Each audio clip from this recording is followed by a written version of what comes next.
Oh, okay. No, that's what it is.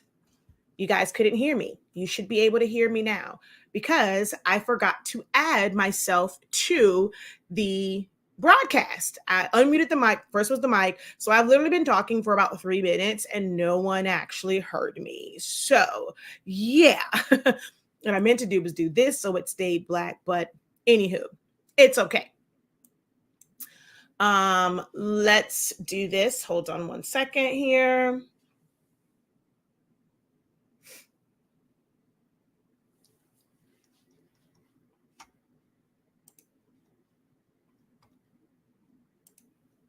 All right, there we go. Hello, everyone. How y'all doing? A little bit of technical difficulty. It's been a little minute since I had like a lot of like the audio technical difficulties and forgetting how to use StreamYard. Which, by the way, I get questions about that quite often. What do I use to where I'm showing the comments on the screens and I can show my screen and things like that? Others who aspire to do live videos and do teachings. So I used to use OBS. I now use StreamYard. There's also one called Restream. I don't really have a lot of knowledge with that one, but that is another resource where you are able to broadcast to multiple locations. StreamYard does have a free version of StreamYard, but you're limited in how many hours that you can actually go live. And then you have their branding. You can't do your own branding. So we do pay for StreamYard and I absolutely love it. Sometimes it can act a little cuckoo for Cocoa Puffs. The other thing I like about StreamYard is if you're someone that likes to do giveaways, especially while you are live, it has its own giveaway kind of system built in.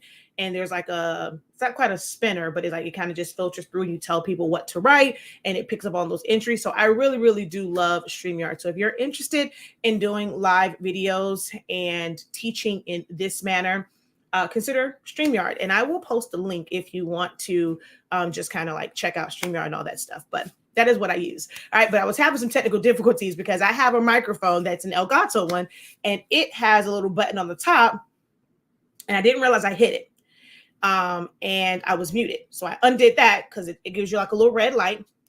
And I'm like, and then I saw someone says, we can't hear you still. And I'm like, oh, wait, I wasn't in the broadcast. So there's a couple of things you got to learn to keep yourself in and make sure people can hear you. But hey, we are here now. It is now officially afternoon here on the East Coast, but I was saying, I couldn't find my other thumbnail. So I ended up doing the morning wake up call. I used to use that one. I used to do like early morning ones, like 9 a.m. So I went live at 11:55. So technically it was still the AM here on the East Coast, but it's now afternoon, but it's still AM on Central Mountain and Pacific Standard Time. It's still morning, so it still applies. So incredible greetings, everyone. Incredible morning. Again, I'm Shakira, the professor of HSINK365. We are the home of the Honesty Speaking brand of products. We carry the absolute best sublimation ink and paper. We also have pigment ink with our sublimation paper. That's our feature product because we challenged the norm for what most know is sublimation. And with our paper, you can sublimate as low as 365 degrees, as fast as 30 seconds. So you can get it done quicker, faster, more efficient, saving on time and energy. So yeah, definitely check out our website, shop.hsink365.com. Really easy to remember. So like Honesty Speaking, so that's just HS, we sell ink, INK, and 365. We're all about branding around here. So really easy to remember. Head over to the website. And we also are the home of 365 Creative Academy. See how we did that there? And it's built into, the whole brand thing. We used to be Sillaholics Anonymous Academy, but hey, we are our own brand now. So 365 Creative Academy is where we help you to unlock your creativity in a wide variety of different classes and trainings, whether it's with Silhouette Studio, Photoshop and things of that nature. We have some business things. We've done some actual projects, which we have a lot of stuff going on for the summer. We got a whole summer school. I'm going to tell y'all more about it, but we're here to help you guys. But I'm going to tell you more about the summer school if you are interested in signing up for the summer school. Okay. Ooh, hold on. Let's get rid of this over here.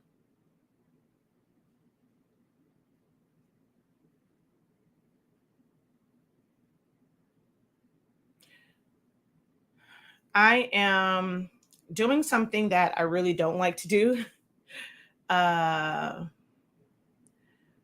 But for algorithm purposes, I got to kind of give in. So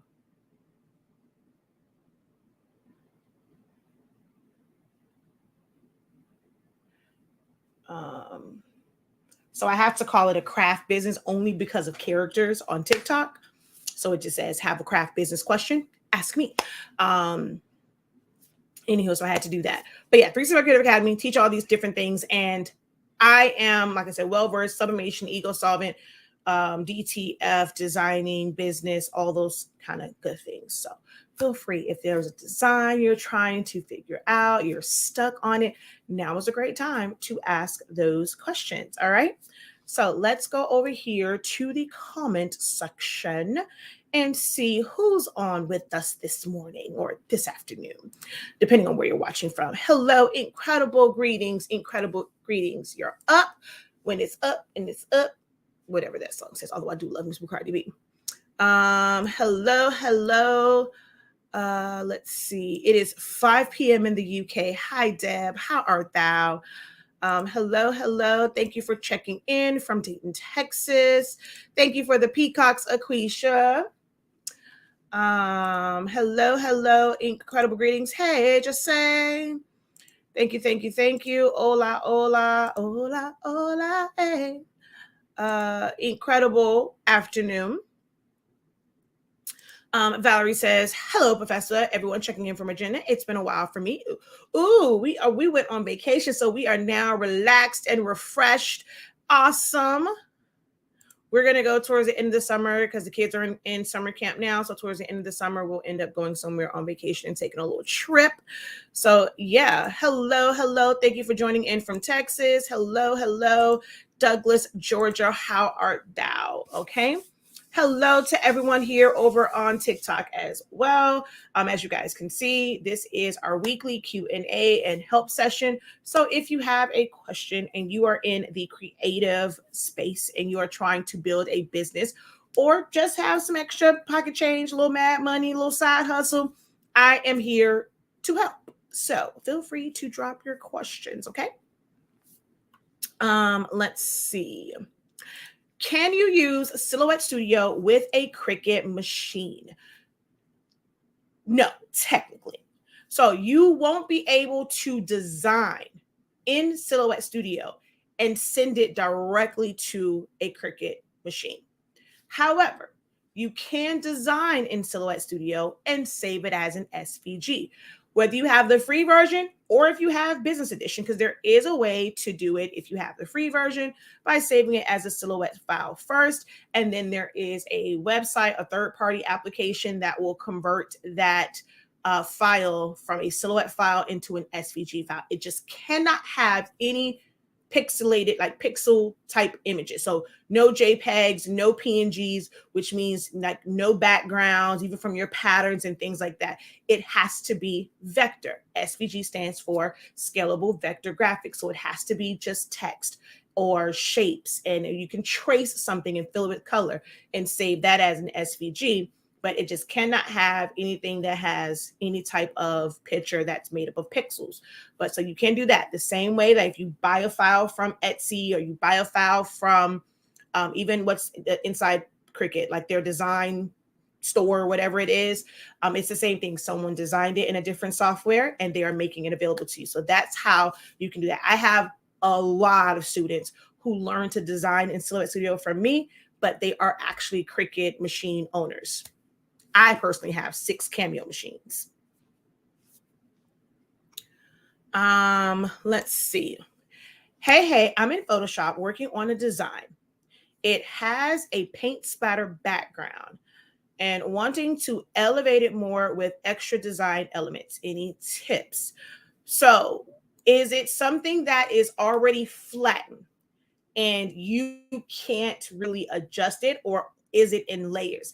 I don't really know like what type of design you're going for. I'm really not that big on a lot of paint splatters and busy backgrounds. Everyone has their design style. And for me, I'm just really not. So there would be the limitation from, I'm not going to say I don't ever use it. And I've shown like how to incorporate it for different things, but I'm really not big on feeling like you have to have a lot of that stuff in the background to make a design stand out. Sometimes it's just a matter of choosing the right font to convey the message that you want the shirt or the tumbler or the mug or whatever it is to say. But I have to kind of have, you said, elevated with more design elements. I don't even know what the theme is. What is it a Father's Day shirt? Is it a graduation shirt? Is it a birthday shirt? Is it a business shirt? Is it a Juneteenth shirt? Is it a 4th of July shirt? Is it a Christmas shirt? I don't really know what it is that you're making, so I can't really give any tips as far as design elements.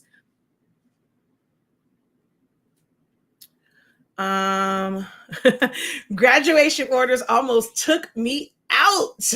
I'm so glad I have completed them all. Relaxation time. My sentiments exactly. I was glad when grad season was over and done with. Okay.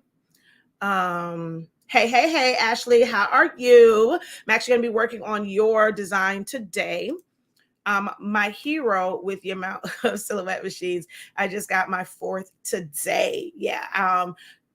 So if I could, I would have a few more because I mean, of course, you cannot go into the store and buy them. I really wish I would have gotten more of them when they were brand new, but because I had 3 originals at the time, I did not like jump on. I'm like, oh, it's not really a lot, like a big difference. But the 2 really was the best machine that they created. So I'm always on the hunt for a Cameo 2. So if it was up to me, like I would literally have all Cameo 2s.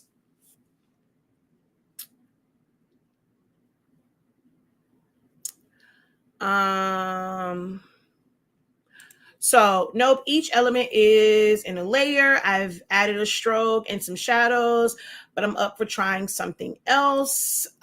Maybe it's a font change. It's for Vacation Bible School. They are going for bright and it's an exercise theme. Yeah, I mean, without me really seeing it, it is really hard to say, okay, like what elements. I'm very simplistic. I'm very simplistic when it comes to like designing. Hold on, let me see.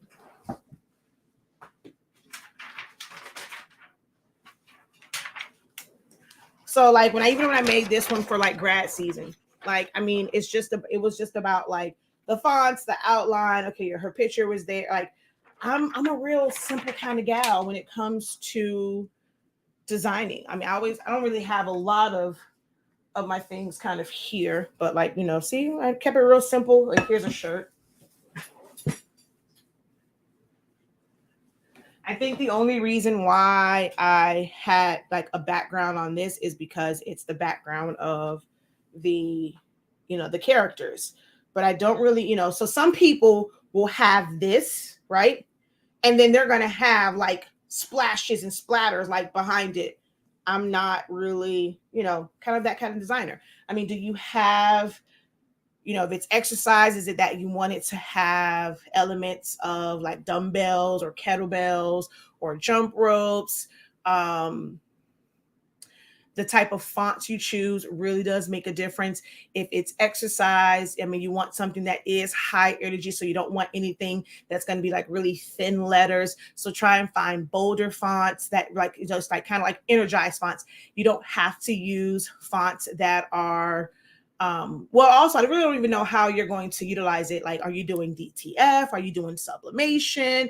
What type of print process is going to be, because that also makes a big difference in how detailed the design is or how detailed the font is.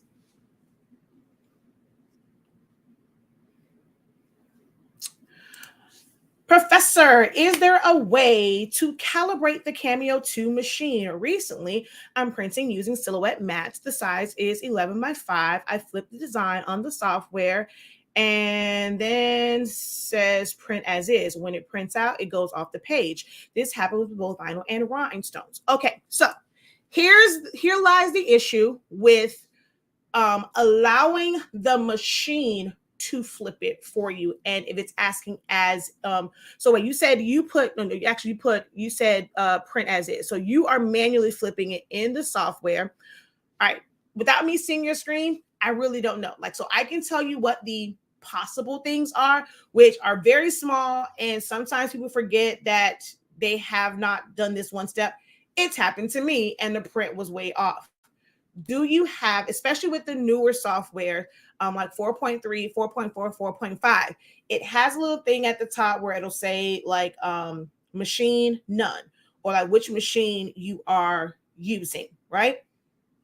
So make sure, of course, that says whatever machine it is. Make sure that your mat, it doesn't say none for the mat, because if you are loading it and you're using it on a mat, but you have the design page set up for no mat, it is going to cut off because it's not going to account for the edging of the mat. So make sure that you do have a mat, like one of the mats selected.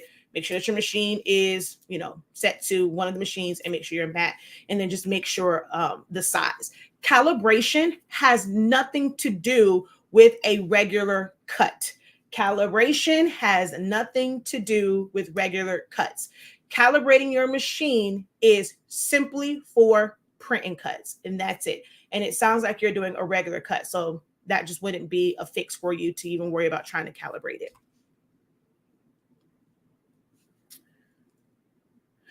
This is a DTF print. So this is not something that I do in-house. You have some people that's doing like the little hack. I don't teach hacks, but this is basically a DTF print. It's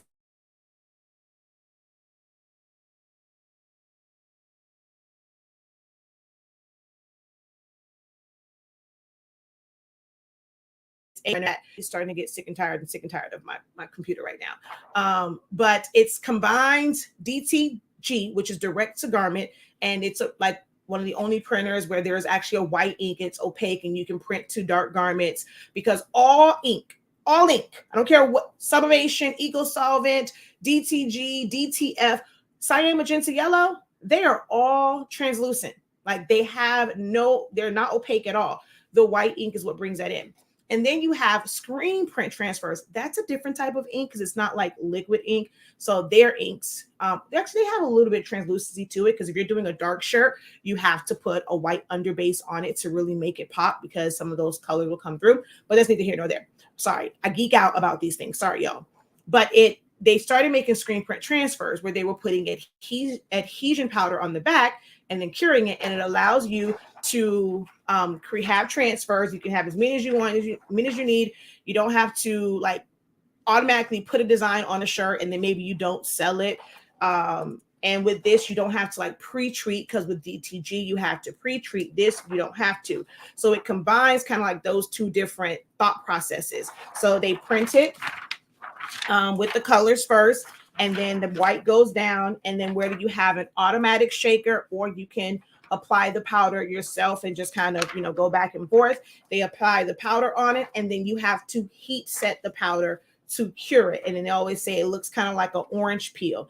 And once you do that, this is ready to be pressed to a garment, a bag. I'll show you this one. But where is the transfer for this one? Where is the transfer? So you can see what it looks like on the transfer and then on the bag. I don't see this transfer though. Wherefore art thou transfer? Oh, here it is.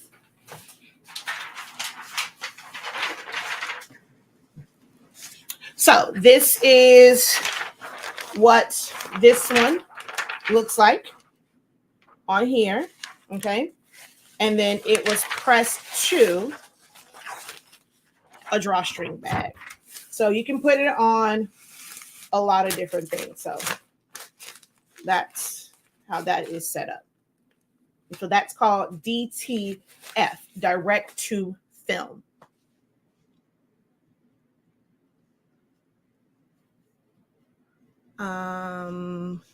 Let's see. I can't get my Bluetooth to work anymore on my Cameo Plus. That has not worked in a long time. Yeah, like that type of inner working of it, Bluetooth working can't really help you on that front.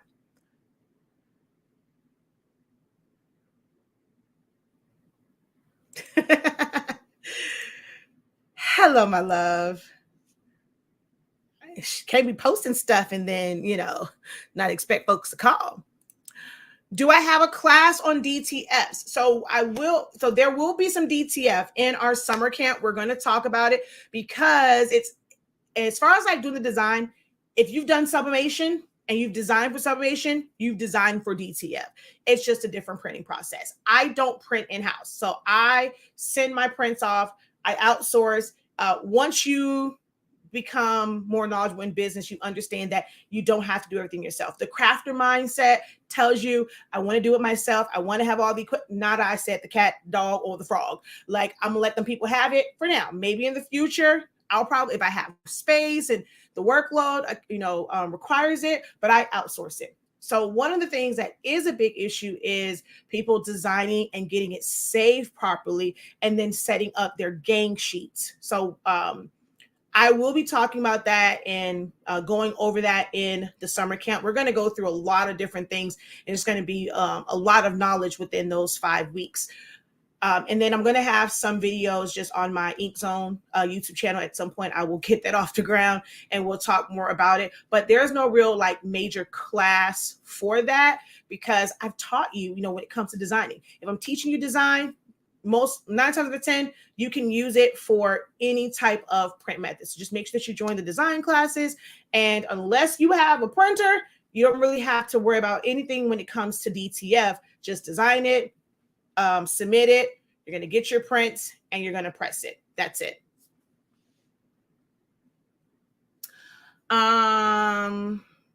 What model printer do I have? I don't print DTF in-house. I print sublimation in-house. I have a Roland BN20 to do eco-solvent prints in-house. I have regular printers, but I don't do DTF at all. I outsource that. Oh, you're going to need that so when I do the design, you're going to need some for the bags. Yeah, gotcha. Let's see. I had some prints ordered and I removed my line color in my design. But when I received my prints that all had a white outline, I did save the file as transparent, but not sure what I did wrong. I would not know unless I can actually see the file. So did you remove it or did you make that outline white? 2 different things. So unless I can actually see if you design it in Silhouette Studio, unless I can see the Silhouette file to see exactly how it was when you submit it, and you saved it as a PNG file, I wouldn't know. But the only thing that would make it to where it would have a line color is a line color was there. And you don't have to have it saved as a point size. So if you're printing directly from Silhouette Studio, if you have a line color and the point size is 0, it won't print. But if you are saving it as a PDF or a PNG, that line will show up.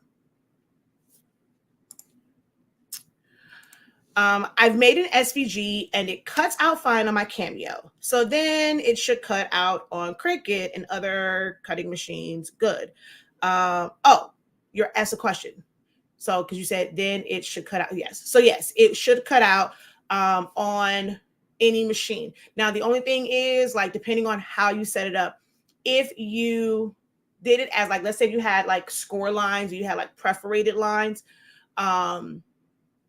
in Cricut Design Space, those don't pick up. So you have to basically convert those dashed lines by using detached line. So it's little things like that. And then just make sure if you have any script or you have anything that is connected, make sure that it is welded together, whether you do it in Silhouette Studio or if you do it in Design Space once it kind of all comes in. But for the most part, yes, it should cut correctly. There have been some instances where I designed something in Silhouette Studio, and by the time I opened up that saved SVG in Cricut Design Space, things were slightly moved around. So just make sure that you do make whatever needs to be welded in Silhouette Studio. Make sure whatever needs to be a compound path is a compound path. Grouping, and even when it's grouped, it still kind of looks funky. But other than that, it should cut the same way.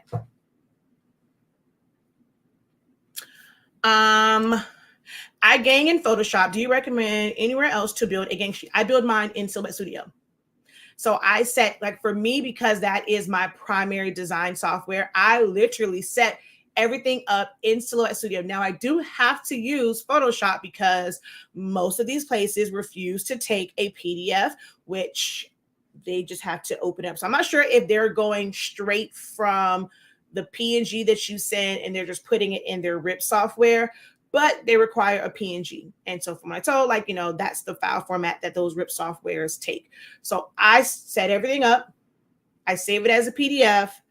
I open up that PDF in in Photoshop, and it's literally 2 clicks. As soon as I bring it in, I export it as a PNG so that it saves and I can send it to them. So it just depends. But yeah, I like to have exact sizing. I just kind of know, and it's a little bit easier to align things like right to the edges for me. I know Photoshop, but it's still a lot easier for me in Silhouette Studio. So if I designed it there, that's what I'm setting my gang sheets up at.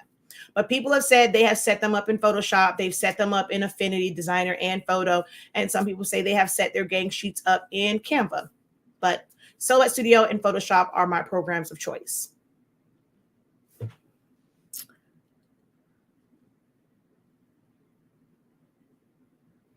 I've had that issue with DTF prints.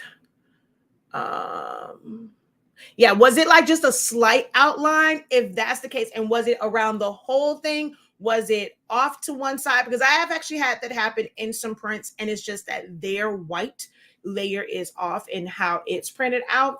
Now, if it's like, is it like a thick line? Is it going all the way? So, I mean, it just might be the company that you got those particular DTF prints from and whether or not they've worked out their alignment. There's a section that says constraining media to cutting mat. Should I have that checked? No, doesn't matter. It doesn't matter, but I don't recommend having it because then you're constraining it to the media. You can't do anything else. And I design all over the place. There's also a chance that the setup of the DTF printer didn't have the white haha, there you go. And that can cause a slight white outline. And see, I just talked about that. Can you do sublimation prints on that drawstring bag? No, because that is black. You cannot sublimate to black at all.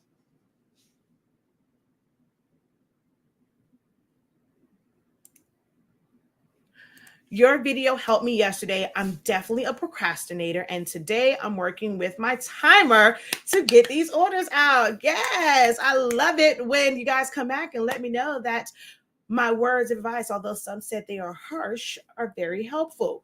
I'm a procrastinator. So I know one of the things I learned from a good friend of mine is to try block. And every once in a while, at least once a quarter, I do attempt to be very, very diligent with trying a block schedule. And if I know I have a lot of things to do and I have a little bit of time to do it, I mean, I have like, some time that I can do it over the course of a couple of days.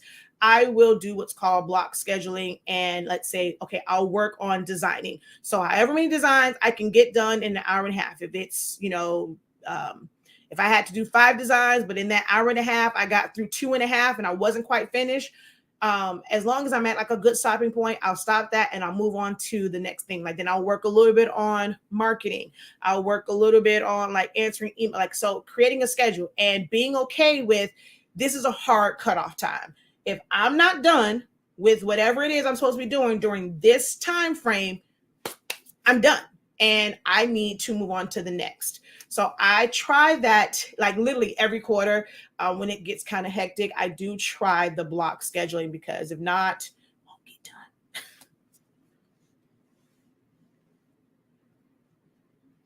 done. I have about 100 plus shirts to go using Sublimation. You had a big order for Sublimation. That's amazing. You said 100 plus more to go. So, whoa. Oh, look, I just saw one of my DTF people. I don't know if she's commenting on this post that's posted somewhere else, but I just saw her name pop up from Love It. No problem. Talk to you later. All right. Any questions over here on TikTok? We are at about 33 minutes. Y'all know these are as informative and as helpful as you guys ask questions. So if you guys don't ask questions, it'll be a very short session. It can be a very boring session if you guys don't ask questions. This is not necessarily a live teaching. I'm not going to where I'm teaching you how to do something specifically. That's reserved for classes now. But I will help you out if you are asking the questions, okay?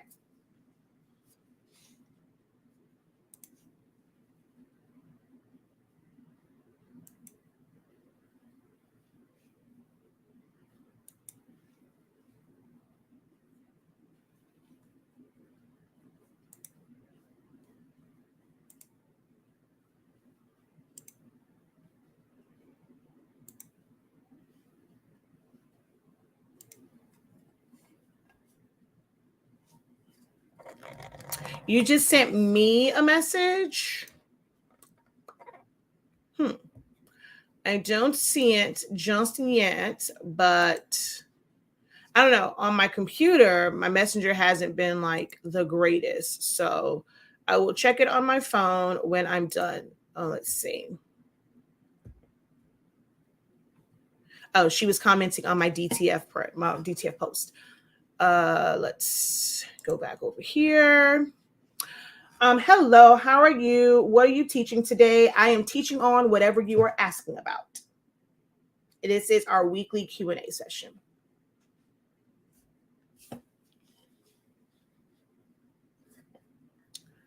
Can you do a sublimation print from a 30-ounce skinny tumbler from a small format printer? As one whole print? No, you cannot. You will have to split that in half, which means you are going to have 2 seam lines on that 30-ounce tumbler. So you can do it, but you're going to have to split your print. Is there a particular version of Photoshop that is needed to design? There is only one version of Well, actually, I cannot say that now because now Photoshop has the AI generator. Oh, this whole AI thing is really getting out of hand, if you ask me. I personally don't care for the fact that AI is in Photoshop, because that is where people go to design. And like I watch this lady on TikTok. Is it on TikTok, or she has like regular reels on Facebook and Instagram? But one of those. And she'll take pictures of her kids and she spends hours. So she'll have like 15, 20 hours. Like one of them is like, because it was deleted, she spent like 60 hours like editing and adding things and drawing in hair. Like I get it where some people are like, well, that's going to save me time. But it's just something about, if you're going to do that in Photoshop, or you're going to use Photoshop to that magnitude, going in there and actually using Photoshop. I am not a big fan of this whole AI when it comes to Photoshop, but there's only one. Now, when you go to the website, the differences in the prices is that there's like, it's the Creative Cloud. How much space you have on the Creative Cloud. That's the only difference in the cost. And then if you have like the whole suite and things like that, but that's the only difference in the prices that you see online. Let's see.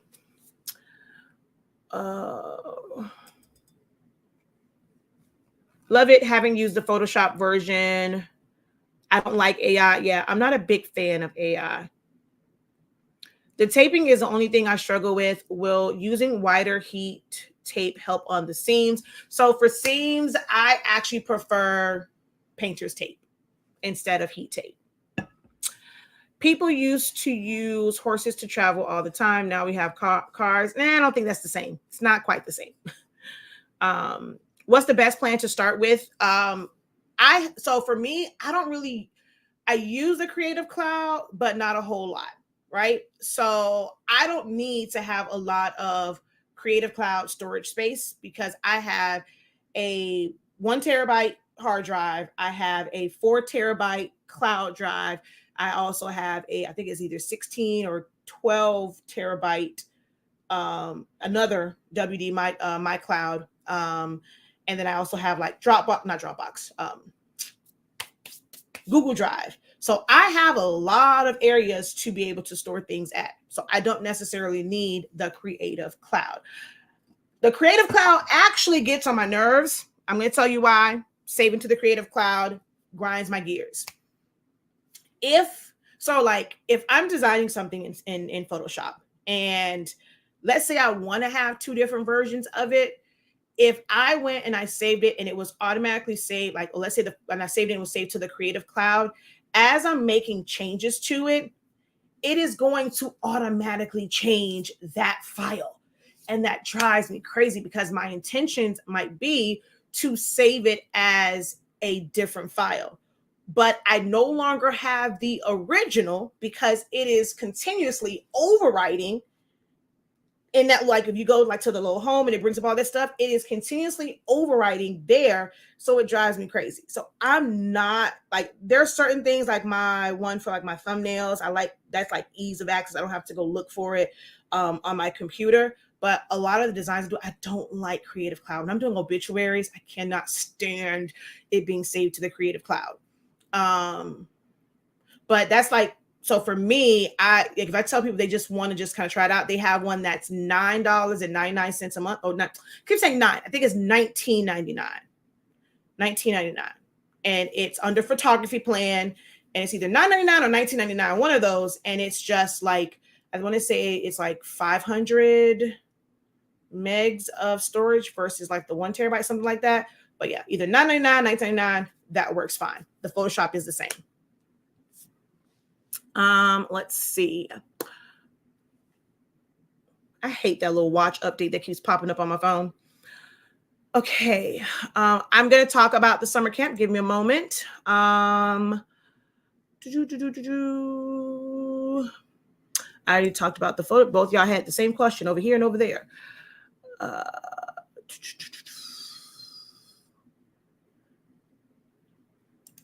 I asked about the crown last week in a group. Can you show me how you would have done it? I did adjust it using the advice, but wanted to make sure it's the most effective. What crown? Oh, what you did was correct. Yeah, it's just the edit points. I mean, I think you went up a little bit too high, but yeah, that's it. That's exactly what you're supposed to do. Yeah, that is the most effective way. Yeah, I remember as soon as I thought about it, I remember what it was. What's the best way to get a good resolution of a project, save for a backdrop that is 8x8? If you save as a PNG or a JPEG, maybe I should just let you answer the question, huh? I'm not sure what you mean by the last part. But I don't save PNGs and JPEGs from Silhouette Studio. I mean, it's not that it's bad, but one, it's not really made to handle a lot of heavy graphics like that. So I personally just don't save, like for anything that's I'm really going to print with or for a banner and things like that. I don't save them as a JPEG or a PNG from Silhouette Studio. I save them as a PDF. And then I'm going to take that PDF and I'm going to open it up in Photoshop and then I'm going to save it from there. It's just a better quality because that PDF is going to come in at 300 anyway. And then I'm going to have my Photoshop. And actually for banners, I actually don't use 300. I actually use in either 400 or 500 as far as the resolution, just to make sure that we have nice, clean edges. So I actually up my resolution for that. I don't understand why 300 is this golden number where all the DTF people, I'm like, y'all do know your resolution goes above that. Like, why is 300 the magic number? And then if you take my Photoshop class, I break it down to where if it's 11x17 and you are setting it up for the exact size and you're doing all the things, saving it at 100 DPI, if it's saved to the size, it doesn't necessarily, especially if you're designing it in the software, it doesn't distort it. But it affects it if you're trying to then blow it up and now you're trying to stretch that that design across only 100 pixels versus 300, and now it's like smaller jumps. So that's the only thing. Like 300 pixels, just make the pixels are there. It's just that now the pixels are closer together versus them being far apart. But that's how I do for banners, and I actually design in a smaller size. So I design in 4x4 but my design page is going to be set to 400 or 500, and because it just makes a smaller file size. And then when they go in their system and all they have to do is now multiply it or make it that size, it comes out perfectly. All right, so let's go back and forth. I like the fact that you are so knowledgeable in your craft. I've learned from you. Yay. Let's see. So yeah, I mean, but even if I'm making like, so yeah, you have to save it first. But if you're not thinking about, like, I just hate the fact that it overrides it. Like if I saved it, I can like go, like, let's say I saved one and it was done on Monday and I made the title draft 1 and I made some other changes. I can go in and go file, save as, save it to my computer and go draft 2. And I will have draft 1 and draft 2. But if it's in the cloud, the minute I start making changes, it's a wrap. Hi. Okay, how do you store things in your external drive instead of on your computer? I'm not sure what you mean by how do I store it there. I'm not sure what that means, because you just save it the same way. So I just, like, because it's on the computer, the drive exists there. So I'm going to save the same way you will see your C drive. If you put a USB drive, you're going to see that there. It just comes up because it's on the same Wi-Fi network. And when I want to go save it, I'm going save to hard drive. Saving to hard drive just means that you're going to access all storage devices that are connected to your computer. So once I go save to hard drive, I can choose to save it to my Google Drive, my WD, my cloud.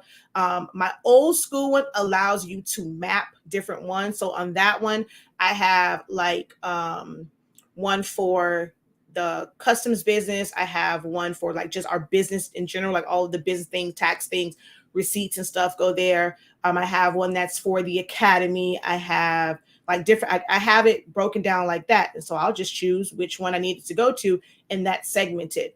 Our 12 terabyte, I'm not sure it's 12 or 16, that one, there is really no mapping to it, but you can set up different folders, and then I can create a shortcut directly to that folder. So when I want to save it to that, I just click on it and go to that shortcut and just save it, and it automatically saves. So I use an external cloud, not an external drive. I've lost so much content and so much stuff on an external hard drive. So we use a WD, Western Digital My Cloud. Now it's called My Cloud Home, I think it is. So it's a little bit different, but we have both generations of it. But that's what I use. And I also pay for Google Dropbox. If you have a lot of files, do understand that it is going to take a while. We were trying to back up our backup and it took like hours and hours and hours. So you have to think about how many years of things you have saved on there. So please be prepared for it to take a long time for it to transfer.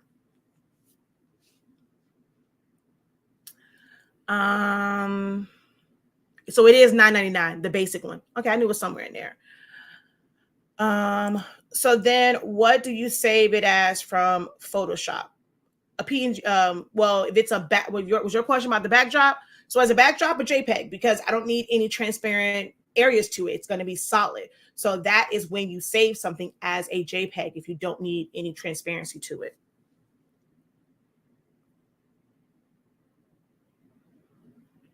Yes, I agree about the Photoshop Creative Cloud. The only thing I like about it is that it will save my file if Photoshop crashes.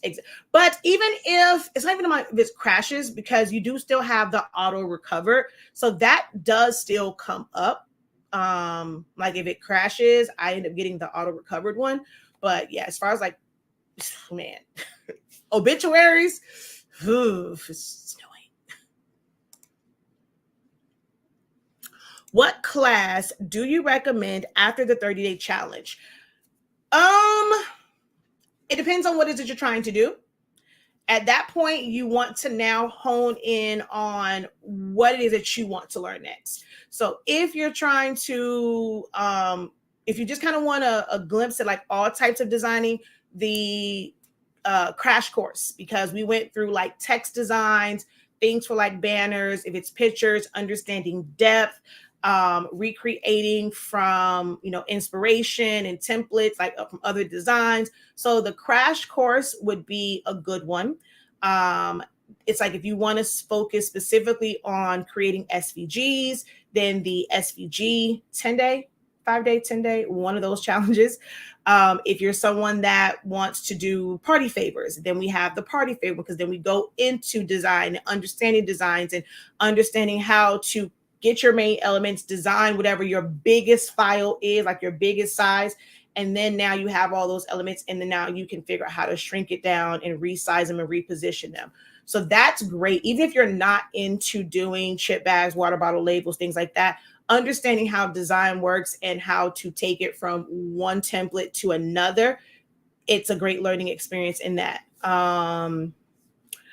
You know, some people wanted to know, even like it's still within the party thing, they wanted to know about taking the head off of one image and like putting it on like a cartoon body, a superhero body. So that's always a good one. The switch up is also great. Just really depends on what it is that you're trying to learn.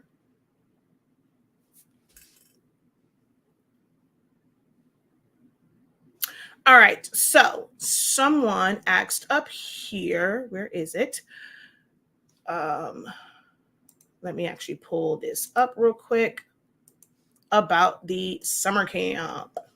Well, summer school. It's not camp, it's summer school. Big difference. My kids going at camp right now. They're having fun. They aren't really learning anything. We go to summer school to just learn some things, okay? All right, let's go ahead and present screen, share the screen, entire screen, screen 2.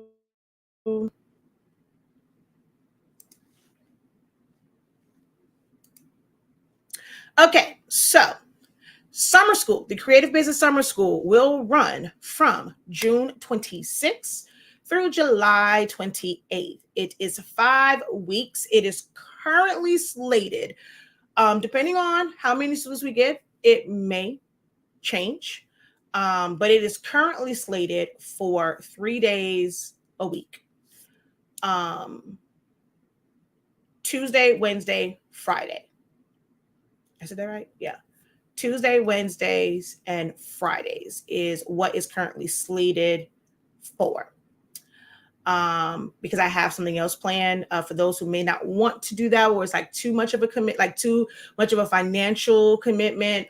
We have some things that we're going to do on Mondays and Thursdays, like alternating throughout the weeks and stuff like that. Kind of like design with me's and just learning different design things. Kind of like workshops. They're more like workshops. So Tuesday, Wednesdays, and Fridays are the days for the summer school. It is in the middle of the day. Again, that's another one that can be kind of like, we might be able to change it. My struggle is the fact that I'm on the East Coast. Like some people that teach, they're kind of in that like middle zone. So it kind of can go both ways. Like you're not too far off from the West Coast and like the East Coast. I'm on the East Coast. So I understand for those of you who are on the West Coast, if I do a class, do a session at 12 o'clock, it's kind of early for you. It's not quite your lunchtime, but it's actually going to be because of the Wednesday one. And I normally do my live video between 11 and 12, my general live video. That class on Wednesdays will be at 1. So it's kind of a lunchtime live for East and West Coast. East and Central. Now, Mountain and Pacific, might not quite be your lunchtime, but that is what the time frame that works best for my schedule. Because if not, then I'm working overtime because I'm at work at 9 o'clock. Well, here, once we go drop off the kids, but I'm up as of like 7 in the morning. So to be up that many hours on your job, we wouldn't, work overtime and not get paid overtime hours. And I like my family. I think I like them. So I don't think I want to, be away every evening and can't be there for dinner and can't be there for bedtime. And because it's 3 nights a week, I won't be able to do them in the evening. Now, Fridays is kind of like our field trip day, and that is the day where we will be doing like projects. Like whether it's like learning to cut foam board or learning to put certain things together. So those will be those days. And I am trying to work it out with my husband that I can do that one on the like closer to the evening time, but that's like heading into the weekend and it's family time. It's the summer. So as of right now, it is tentatively set for 1 p.m. Eastern Standard Time, which again, depending on participation and how people sign up, is subjected to change. And the cost up until the day of is $336.50 if you are doing a one-time payment. If you are doing buy now, pay later, like, of course, Sezzle, or if you're going to do Shop Pay, buy now, pay later, it is $363.50. On the WD website, which one do you recommend? Does it also need to be synced to the desktop? Well, yeah, of course, it has to be synced to your whatever computers you use. It has to be synced to that because that's how you're going to use it. I have not been to the WD My Cloud website, WD website. I got mine from Best Buy, and it's just about what storage you need. That's the only difference in it is what storage do you need. I do a lot of videos, so I need a lot of storage. Sorry, y'all. I saw that question, so I answered that one. So buy now, pay later is if you're going to use Shop Pay or if you're going to use Sezzle, you do the buy now, pay later because they charge us way more than the regular processing fees of PayPal or credit cards. All right. So that's the buy now, pay later, or you're going to choose one time. If you use Sezzle, but you are on the one-time payment, we will refund you and remove you from the training. We will give you an opportunity to pay the difference. And if you don't, we will remove you from the training. Ooh. I'm sorry. I got something in my eye.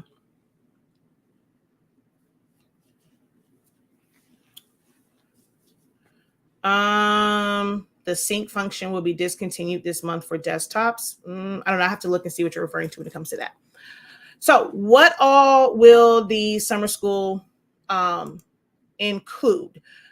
It will include it's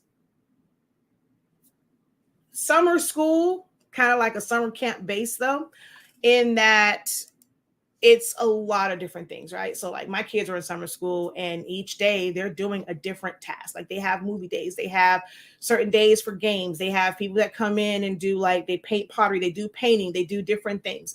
And my goal in this is to get you started, get you further along than where you are in just understanding this creative business as a whole.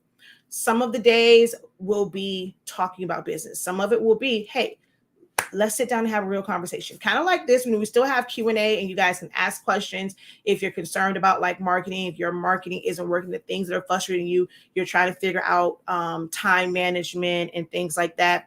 We're going to have these sessions. We're going to talk a little bit about pricing. It's not going to be as detailed as my pricing for a profit, but I'm going to get you started. I'm going to show you examples of, depending on how you are buying your material. If you are someone that is still buying sheets of HTV compared to somebody who's buying a whole roll of HTV. If you are somebody that's buying shirts individually versus somebody who is buying shirts by the case, the price point on that is going to be different. So sometimes we're asking, well, how can they sell it for that much? It cost me this, that, and the third. Well, maybe their whole thing is they're buying in bulk because they're selling and they know their business, they're buying in bulk. I just purchased 6 freaking cases of tumblers, although it would have been the same price no matter what if I purchased 1 or 6 cases with that particular company. But with purchasing so many, my shipping was free. I didn't have to pay for that. By buying more, I was able to save. If I only needed 1 case, the amount that I would have paid for shipping for that one, I might as well have brought 2.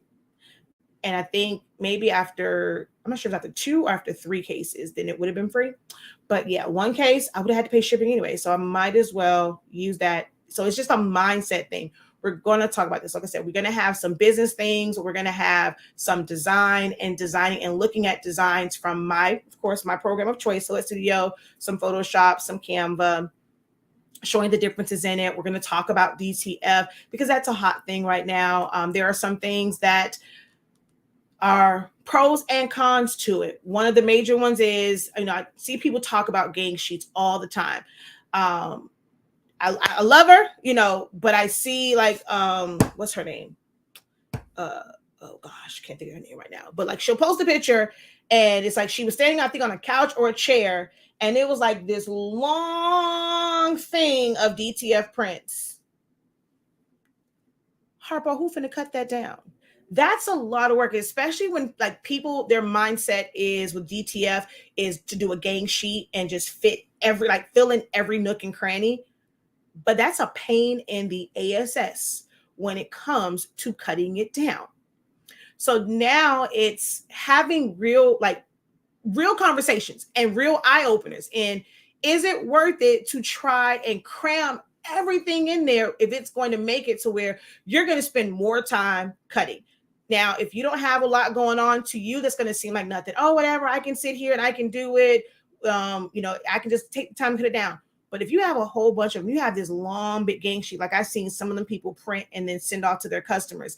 If that's like to make sure that you're not going to cut it because you didn't give yourself enough room, if you end up spending 30, 45 minutes to an hour cutting that, do you know what other valuable things you could have been doing in your business versus trying to tediously cut around DTF? So it's about mindset. So we're going to have some mindset days and some business days, some design days, and some actual projects during this. You are going to be set up to where you will have the ability to make more profit coming out of that than you did, when you first came in, because you're going to understand how to work more effectively and efficiently in your business.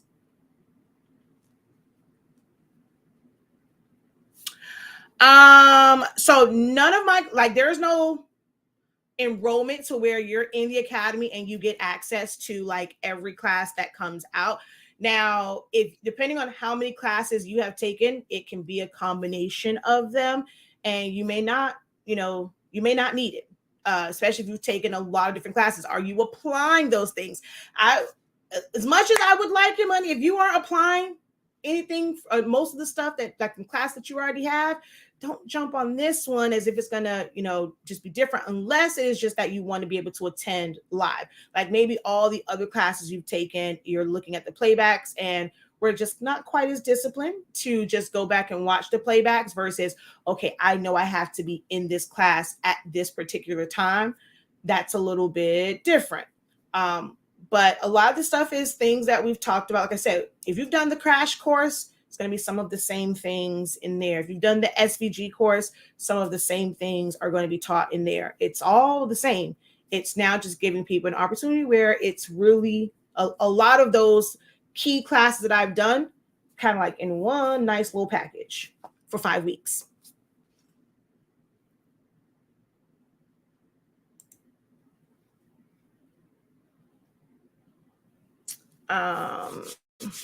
Let me see what you're referring to about the sync. WD. And it might be the old version that you were referring to. WD My Cloud Home.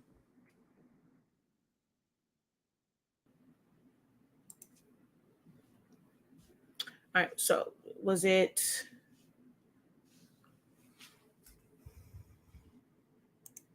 All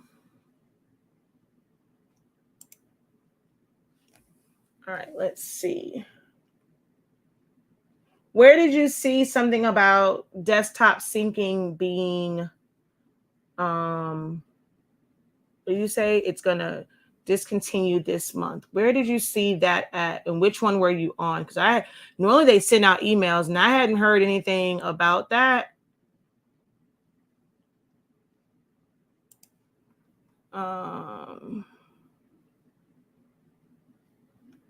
So unless you clicked on the, Okay, I'm on when I Googled WD. So this wasn't something on the site. You just Googled WD My Cloud and it said that. So they may have been talking about just the My Cloud, but and then they had an issue last month. They had an issue last month and you could not sync it like through the internet. You had to hardwire it in, and that's the only way you can access it. But yeah. So you just put in WD and then did you put in WD My Cloud? Did you just put in WD? Yeah, I'm not sure what's referring. Is Western Digital desktop sync functionality for My Cloud will no longer be available as of June 2023. However, there will be third-party applications which may achieve similar functionality when you enable local access network. So let me see.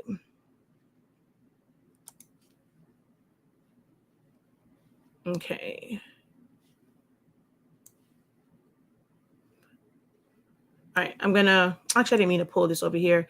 I'm gonna keep this up. I can't even see it over there. And I'm gonna see.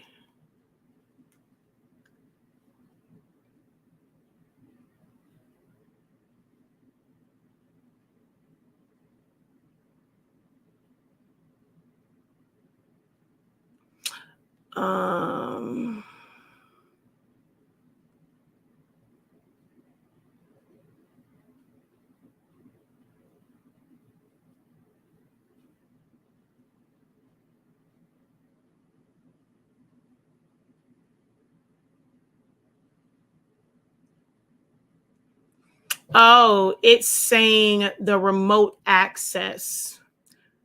That's the only thing I can see from this. Like, so our WD My Cloud home is not here at the office. It's at our house, but I can still access it. So I'm guessing they're saying that we won't be able to access it because they're taking away the discovery software. So I won't be able to access the one that's at home because I'm not directly on that network.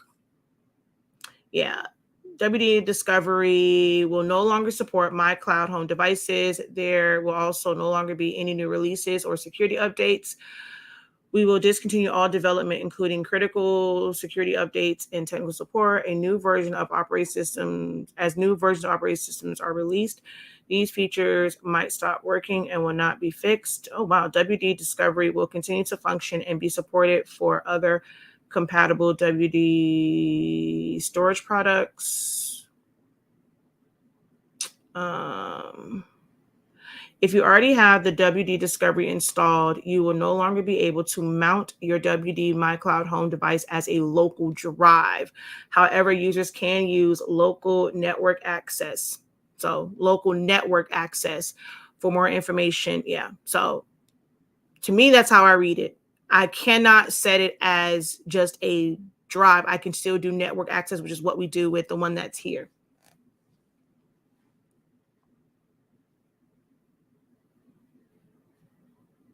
Users can still access their content remotely using so you can still access your content remotely using the My Cloud Home web app, but that just means that normally when I go through the app, I have to download it to that computer. So I still can see the files, but it's not like a seamless kind of like save. And whenever I go there, I have to download it. That's kind of how I still have access to it no matter where I'm at. I just have to download it. And that appears to be what they're still saying here. We also added SMB local network access. Okay, since the firmware, will I lose any data? WD Discovery provides access to your content on a My Cloud home device. When WD Discovery is uninstalled, the original files will not be deleted. You can access your files as described below under how does this affect me? Yeah, so it still works.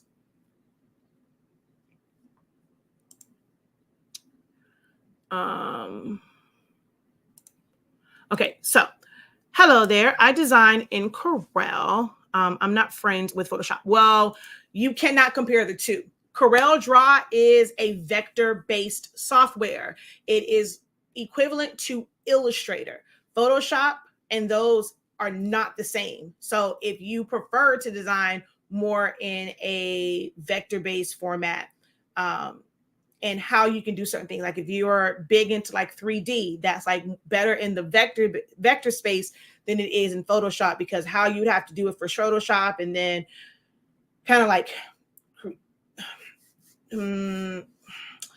making duplicates and then like moving them and shifting them and doing certain things and then merging that layer, like merging all those layers. Like it's more steps, where there are things that are kind of like it's a standard feature and a standard tool in vector-based programs.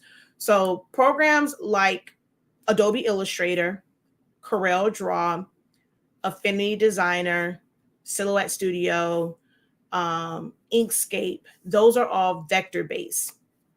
Programs such as Photoshop, Affinity Photo, Procreate, PixArt, those are raster-based or bitmap, or some people just say, you're working with pixels, things like that. So those are two different types of software, so they don't compare. Like they're not the same at all. There's going to be things that you can do in Corel that you can't do in Photoshop, and things you can do in Photoshop that you won't be able to do in Corel Draw. I'm a lover of all programs except Affinity. I just can't with Affinity. So I do have Corel Draw. I have Illustrator. I have Photoshop. Of course, I use Silhouette. I'm trying to get into, touching my husband's iPad and using Procreate, but I ain't quite there yet because I'm a Galaxy girl all day, every day. I'm a Samsung girl. All right. Any other questions? We are at 1 hour and 9 minutes.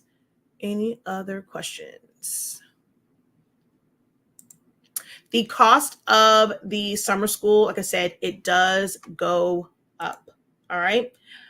By the time we get to the 26th, it will not be that price. It's actually going to go up from this price. I forgot. I had to look at my schedule, but it goes up from this one. Y'all know whenever I drop anything, the first drop of it is the lowest price that you will be able to get it at, and then it goes up from there. By the time we get to the 26th, yes, it will be significantly higher. But if you apply the learnings and the teachings that you will get, you will make that back 1,000 times over.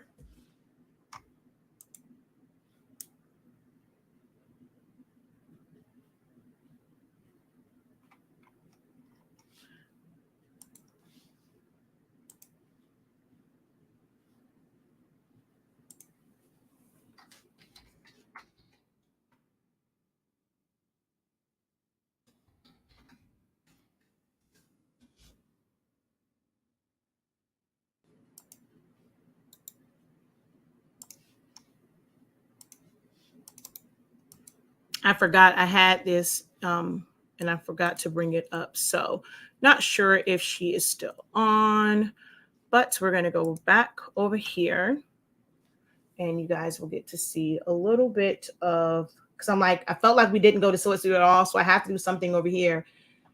It's like days when I am like ready and prepared to do silhouettes. You guys don't ask any silhouette questions, and y'all know that's what I love to teach. So I think the only real silhouette question we had was because you wanted to like have the number, like, or a crown sit on top of a letter or a number or whatever it is.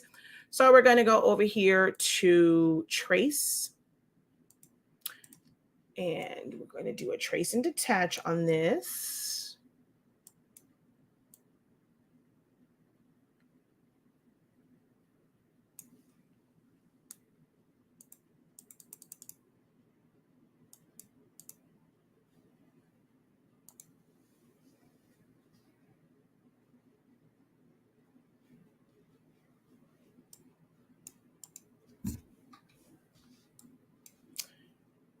And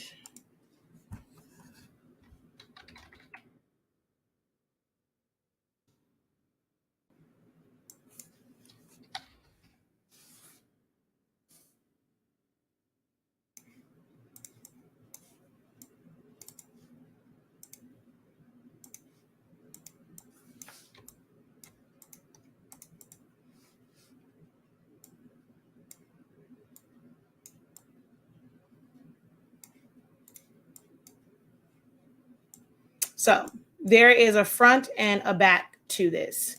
So I'm just going to take my edit point and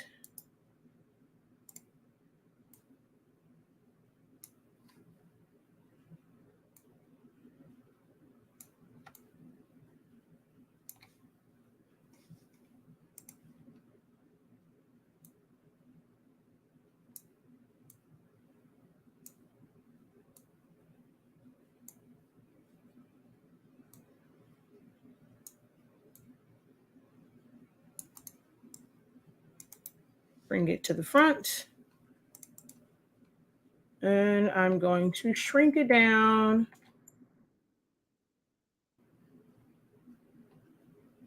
I'm just going to move it to where it would sit here. Okay, so I need to remove some of this area over here. So we're just going to make this flat.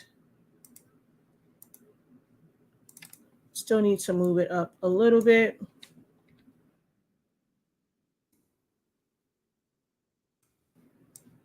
And that's it.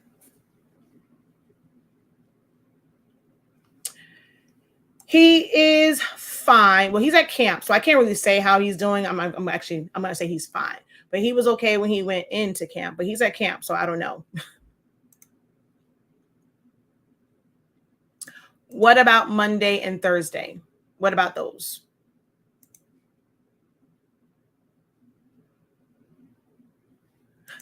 You are so knowledgeable in all programs, blows my mind. Well, I'm knowledgeable because of years and years and years of doing this. So when I started out, Barbara Goldman taught me Adobe. So we learned Photoshop and Illustrator. As a struggling airman, when Photoshop was not Creative Cloud and it wasn't monthly based or like paying by the year, and you had to pay out a whole lot just to buy Photoshop outright. LimeWire was my friend, and I got Corel Draw for way less than getting Photoshop. So I learned Corel Draw.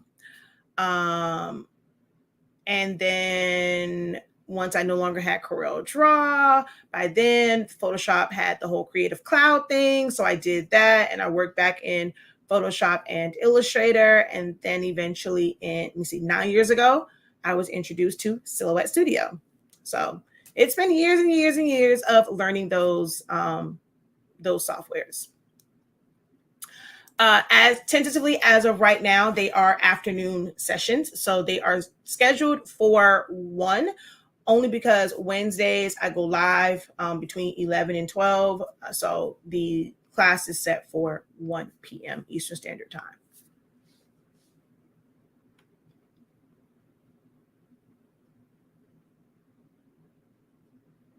It will vary depending on what the workshop is. They will vary depending on the workshop.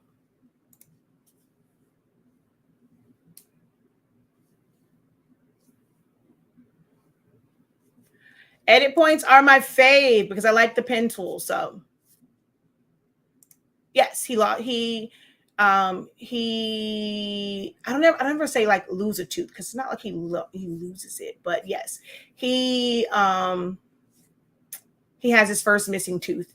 He got his first tooth to fall out this morning. There we go. We had to help it a little bit, but yes, he lost his first tooth today. But the other one was already growing in, so it's there. It's like, there's going to be like, of course, a little hole where his baby tooth was, but the big boy tooth was already growing in. So it's not like just an open gap for him. It just has to that one in the back to move forward.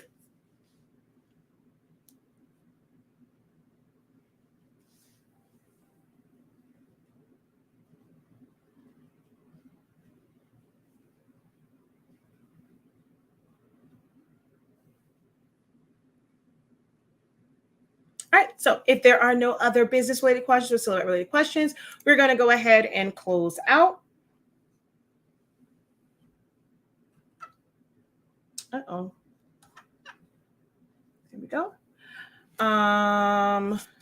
You just got to keep practicing it. Find some random stuff. Do not again, biggest piece of advice, do not wait until you have an order. Go online today, find something, trace it out with edit points, or remove something with edit points. Create your own shapes with edit points, but you cannot wait until you need to use them, because you don't know them, you are going to be frustrated when you go to use them. So how I got great at these programs is I would just go in. If I had free time, I wasn't doing, I wasn't really a big partier anyway. So if I had free time, that was what I loved to do, was just figure these things out. So I made time for it. I didn't have orders when I was in the military like that. Like, I'm in Korea, if I'm in Germany, I didn't have like a bunch of orders and things like that to work on, or always work on events. I would literally just pull my laptop out, and you have to have a mouse. Get yourself a mouse. Do yourself a favor when it comes to graphic design. If you don't have a drawing tablet, definitely get yourself a mouse. And I would just have at it. And that's how I got to the level that I am at, because I just worked the software.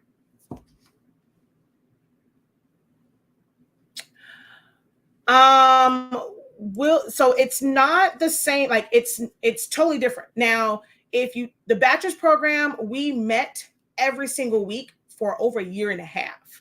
And we did different projects. We worked on understanding edit points, and we did designing, and we did a lot of different things in bachelor's. There's a lot of learning in there. If you wanted to, like, you can literally go back through those trainings and redo some of those things, take notes from it. And you'll get a lot of what's in here. But there are some people who haven't taken a bachelor's or master's. They haven't been with me for a year. They haven't taken my creative business course. They haven't taken the doctorate program. They were not in profit by the numbers. They were in my tracing class. So it's not really replacing it, because come the fall, I'm going to have another bachelor's and doctorate program. It's going to be totally different as far as the setup, and they're not going to run a whole year. It's going to be a much shorter time frame, but it's going to be those weekly sessions, like every week, like clockwork. We are meeting. How in bachelor's we met every Wednesday, but this is not that. This is a summer program. It's kind of like, I guess you could say, like accelerated, because it's going to be so many different things over the course of 5 weeks. From business to designing. Bachelor's was just about designing. We didn't talk business at all in the bachelor sessions. The master sessions were going past just learning what this tool does. Like, we were putting together different designs. We were making our own puzzle pieces. We were doing banners and stuff. We were doing, what else did we do in masters? We created a back to school flyer. We did our own word art. Like, those are the things that we did in master, where we were really working on designing. And bachelor's was like learning those things and doing like simple traces. When we did the one with the he or she, what will it be? And we are making those boxes, and we're using the edit points, and I'm actually breaking it down, explaining every single part. We were able to do that because it was for a year, and for you to fully understand the programs. This is just 5 weeks, and it's going to be a little bit of this, a little bit of that within those 5 weeks to get you kind of started, or push you further along in your creative journey. Which of my Silhouette classes should you start with? 30 days. Essentials to Silhouette Studio. Learn Silhouette Studio in 30 days. It's not about the software. It's not about the machine. It is about the software. That is the most important part. When it comes to the machine, it's either going to cut or it's not. Like, it's either going to cut or it's not. That's it. So the designing it is the most important part. So starting with the 30-day, and then from there, how deep do you want to get into designing? Then you would choose another class based off of that.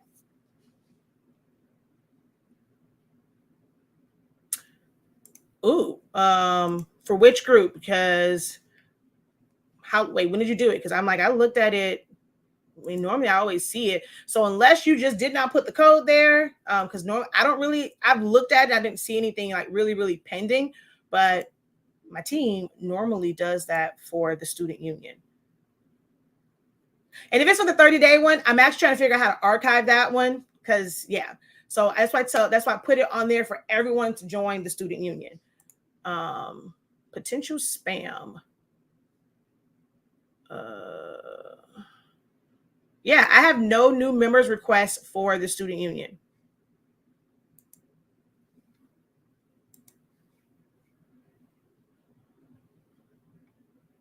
Professor, I want to do t-shirts and other blanks with something other than sublimation. What would you choose? If you want to do t-shirts and other blanks with something other than sublimation, what would you choose?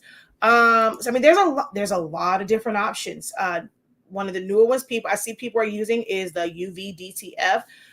It does leave you can see like the clear film around it, but that's not something that's like unusual, because if you go into stores, you see that. There are some people who do full on UV, and you're going to, you have to have like a turner for like cups and things like that. If it's something that's flat, you can use UV printing for it. Those machines are really expensive. Sublimation is a really great, inexpensive option to decorate or to customize a lot of things. Anything outside of that, unless you are going to do what is still inexpensive, but it can be time consuming, it's using adhesive vinyl. But then with adhesive vinyl, you are limited to not having super thin lines, because you're not going to have enough adhesive there to really grip, like to stay onto the substrate, unless you're going to encapsulate it in epoxy. And then if it's like a cup, then you have to have a turner so that it doesn't settle it. So there's there's a lot of different things. I personally don't do epoxy. UV would be nice, but those machines are very, very expensive. They're not even the expense of it, because it would be in our business plan, do all that kind of stuff, but I just can't justify the space for it. You have eco solvent printing, where if you want to have a full color design, I'm able to print it out and cut it onto adhesive vinyl, and I'm going to put that on a mug or a tumbler. They have the tumbler wraps for it. They have the Libby cup wraps for it. You, again, cannot do that with a converted printer. For adhesive vinyl, you have to use an actual solvent, eco solvent, or latex printer. There's a lot of different methods. A lot of methods, whether it's for shirts, if it's for hard substrates. One of the things that I want to use for hard substrates is a white toner printer. And there's a special paper you have to have. Like, you can't use the same one for shirts that you use for hard substrate. There's a hard substrate paper. So there's a lot. I really think sublimation is the one to where I can take this paper and I can put it on a hard substrate. I can put it on fabric. Other methods, it requires additional things. DTF, there's DTF, UV DTF, but it's not the same setup as this DTF. White toner, you got to have different papers for white toner. For the laser printing, whether you have like a Glowforge, that's not really color. It's like going to be, solid, unless you have like the rub and buff type stuff. But then you have UV print, like it. The list goes on. Dun, dun, dun, dun, dun, dun. Good afternoon. Just got here. What's going on? This is our weekly creative business chat. So it's all Q&A based.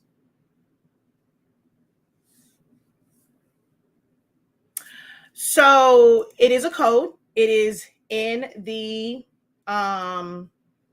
it's in the course. There's one that says student union, and there's one that says 30-day training, which I'm going to remove that one because I'm going to archive 30-day one, because like everything can just kind of filter through the what's the thing called?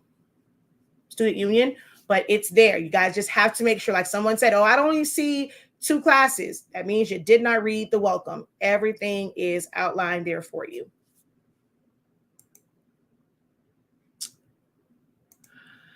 I want to see you walk through how you have the person step over the word. I know it's similar to what you just did with the crown. However, I know it's too much to do on a Wednesday live.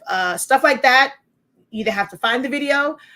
I probably wouldn't do that one in these, because I have those in actual classes. So I would recommend that you take the class, or you find, I think there's like a really old video where it's there.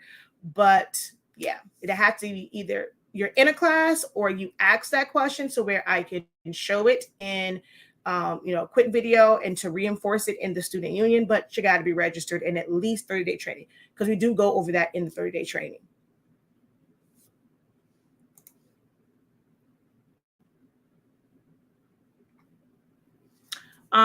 Is the face switch up class in Photoshop or Silhouette? It is in Silhouette Studio.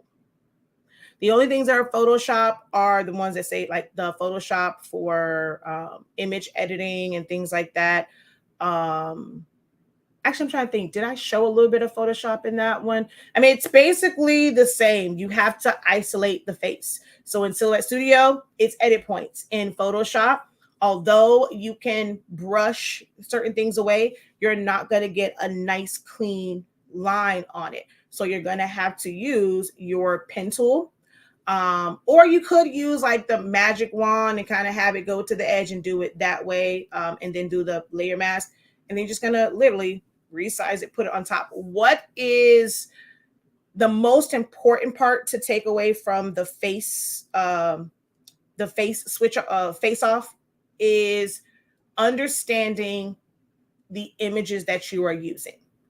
They don't work for everything. Like if someone has their face is more of a profile, you are going to have to choose a certain body. How big do you make that, the kid's head to make it look proportional on the particular, like on that character? Because are they standing straight up?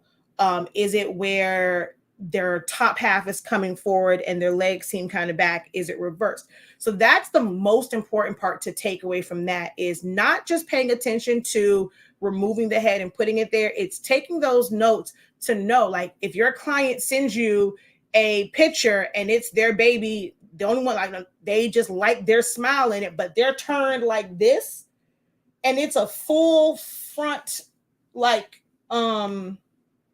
character, it's not going to line up. It's going to look crazy. It's going to look like you just took that and just slapped it there, and their body's facing forward and their head is going to be like this, but you can see a slight smile. So that is what is great. Like that's the most essential part of the face off, is understanding which type of pictures goes with what. The other thing in it is hair, right? I talk about that in that.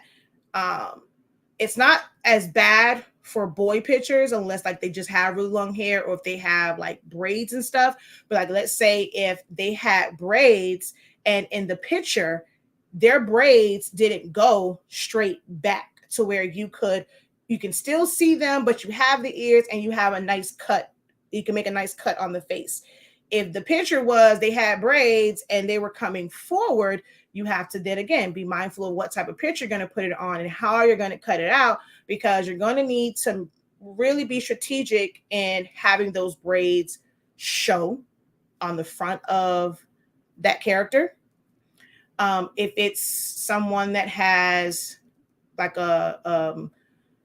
most, I guess, young kids, like they had like long hair, right? And it's just like everywhere, trying to really cut around that to have the hair, because you're not going in and redrawing hair. It's going to look like a solid cut of hair when hair doesn't flow that way. That's where your Photoshop comes in, but you need a brush. So you'll have to purchase a brush that has different, they have fur brushes. They have ones that's for hair, like in Procreate, they have those different brushes. So let's say if you had to cut the hair off to make it look more natural, you're going to go in and you're going to draw in like the hair to make it smoother and make it like more flowy, so it doesn't look static. But that's, trust me, the things that you will learn about designing. I teach design. Like I truly teach designing. When I download bundles from Creative Fabrica, how can I not download all of it to my computer? There is no way. If it's something that is in a zip folder, the moment you unzip that, all of that is downloaded to your computer. Do I need the paid version of Silhouette for the class? If not, do you recommend the paid? Oh, of course. I mean, there's tools and functions that you unlock with the paid version. Make sure you click the link in my bio, go to my Linktree, click on that to purchase it. For the most part, you don't need it. Everything that I teach in there can be done in the free version. There are some things, and when I get to those things, I say, well, you're going to need designer edition or business edition for this.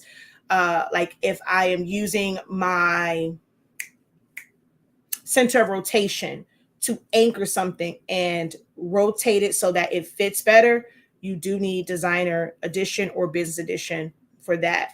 But image effects is available in the free version, so you can literally change the colors. When we did the Hulk, we changed the color. When we did the Spider-Man, we changed their face to red. You can do that in Select Studio with the free version. Edit points, free version. Cropping, subtracting, free version. Tracing, free version.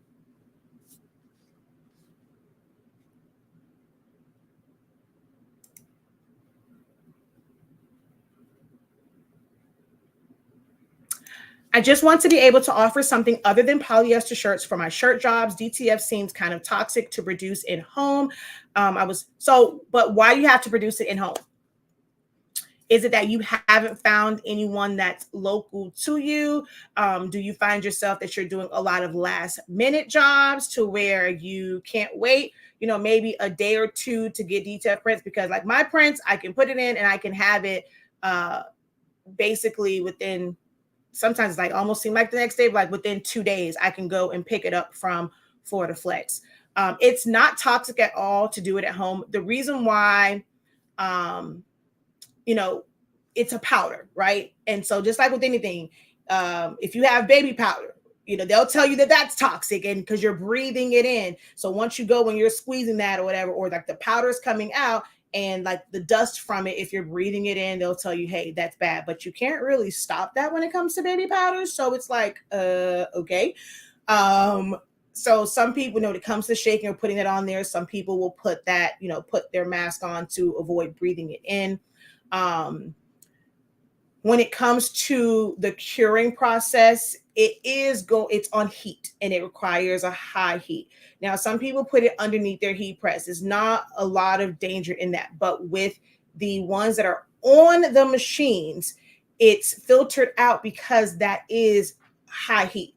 So it is a heating, like a full on, like darn near open heating element. I remember when the one company, they opened up the heating element, like they opened up the front and you can like literally see all of the red coils, and that's normally going a lot. So you don't want to breathe and just it being heated up the entire day. So they have it where you will filter it out. You can buy a filter. So that makes it very safe. To make it safer for you, you will have to get the filter. There are some people that just have a large room as well ventilated, or they'll keep their windows and things open so that they're just not sitting in that all, for however long you have it on. But there are ways where it's fully safe. If you can do it at an office or whatever, it's fully safe at home as well. You just have to pay the money for the extra filter, and that's it. That's just like when it comes to like your Glowforge. There's one to where they'll tell you to ventilate it outside. It's just, that's a laser, and that constant that's hot. It's a laser. It's cutting through. So you want to filter that out to where you're not just constantly breathing that in. Or they have like the at-home filter that it can go in, from there. Also with the laser one, with it creating all of that soot and things like that, and it's burning, and you seeing that smoke come up. You don't want to constantly be breathing that in and breathing that in. So that's what those filters are for. But it's definitely safe at home. Like I said, I do DTF. I don't print at home. Don't desire at this current juncture to print at home. I'm going to order some DTF prints all day, every day, if need be. EcoSolvent, they all have different pros and cons, advantages and disadvantages. When it comes to EcoSolvent prints, you still have to weed. So some people went to Sublimation because they didn't want to weed, but then they go to EcoSolvent where you're back weeding. Yes, you're going to get up a full color. No, you don't have to weed out like 4 or 5 different colors of vinyl if it's like multiple colors on top of each other. But if your design is still split, let's say,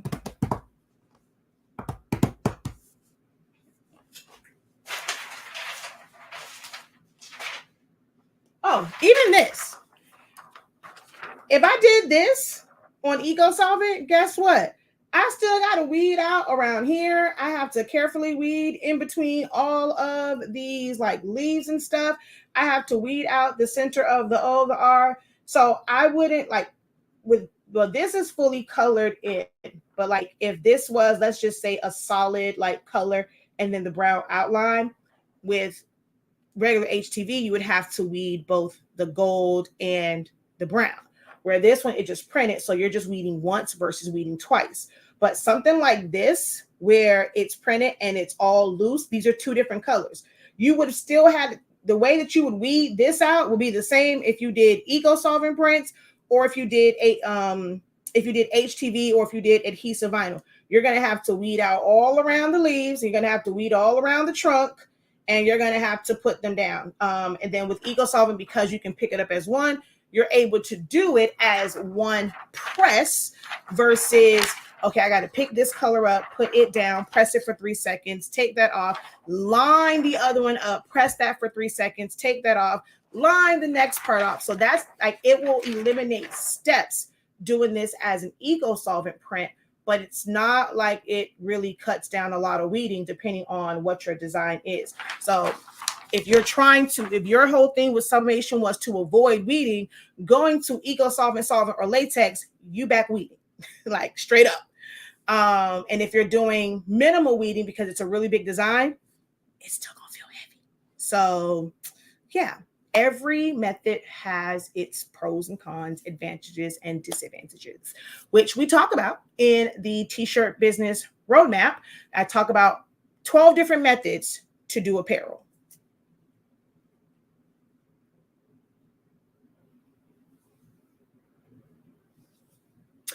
I had a few last minute large orders.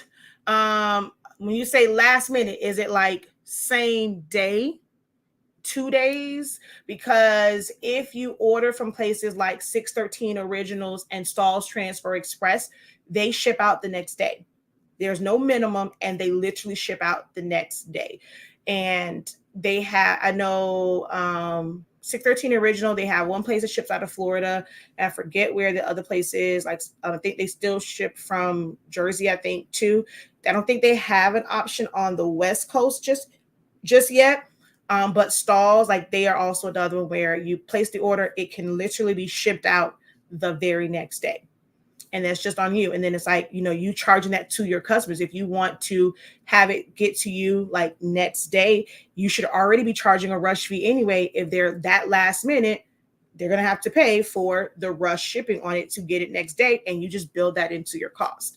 We have to learn to stop taking on financial burdens when people come to you last minute. Which option has the most to offer with the upgrade business? So business edition is the highest version of the upgrade. So it literally has everything that's in all the, it goes designer, designer plus, which is a waste of time, and then business. So business just has everything. The majority of the upgrades are unlocked in designer, but business gives you the, like, if you don't have multiple machines, business's greatest, I guess, feature is the ability to save as an SVG, PG, or JPEG. If you have multiple machines, it's being able to cut to most machines at one time. I personally love the multiple undo. And then if you do a lot of tapered things, you have to have Designer Plus or Business to have the cone warp. So, but there's warping in the designer one. Awesome. Just make sure that if you have the free one and you want to go to business, you're choosing the one that's going from free to business. It should be about $50. Some people like to do the one that's like 25, but that's going from designer to business. You have to have designer as a prerequisite. So the one, like when you click on it, if it shows about $50, maybe 60, that's the one that you want.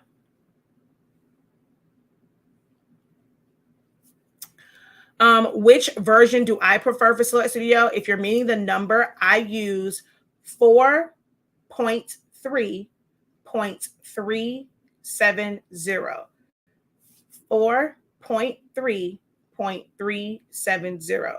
I don't have a Pro. I have all of the older machines and just a 12-inch Cameo 4. So I'm able to use that particular version. As far if you're meaning the addition, I mean, I'm always going to say, go to business. It just has everything in there, so you don't have to wonder about anything.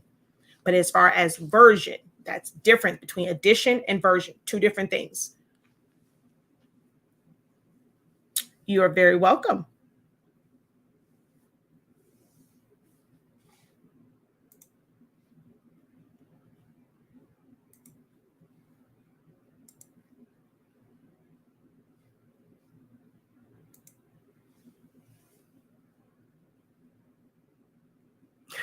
Well, you can catch us here every Wednesday at going live sometime between 11 and 12 p.m. Eastern Standard Time is when I do like the dedicated, like that's the day where I try to make sure I'm on live. Other ones are kind of like sporadic, like, oh, okay, I don't really have to do. It was pouring down raining. Let's just do a Q&A. But you can always catch us here on Wednesdays between 11 and 12 p.m. Eastern Standard Time is when I'll hit go live. Now, like today, we're on for almost 2 hours. So it's almost 2 o'clock here, but I normally start the live between 11 and 12. If we have questions like we did today, it extends. If we don't have questions, it don't extend. So we'll be done within a short period of time. There's a business plus. No, there is designer plus. It should just be business, designer edition plus, and business edition, but there's no business plus. Not that I know of. I ain't getting no email.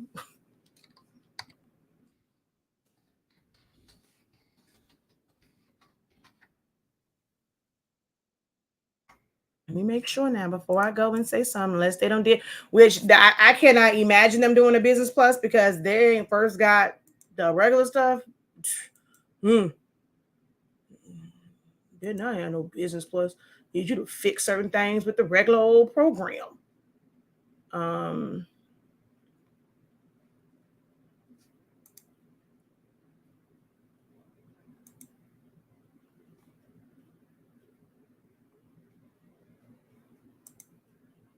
Yeah, it's just designer edition plus business and then designer. Yeah, they got you laughing. I'm serious. They got some stuff to fix with the regular one.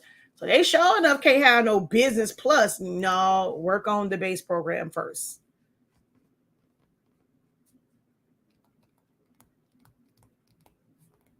And white toner is great too, but white toner is expensive. Like the papers are expensive.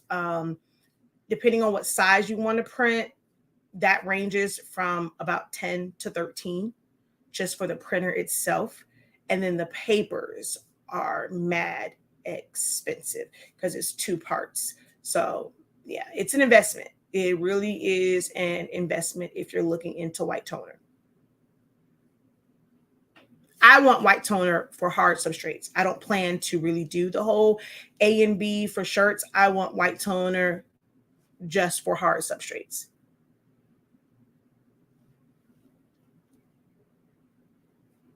Aw, thank you. How art thou? I just saw that.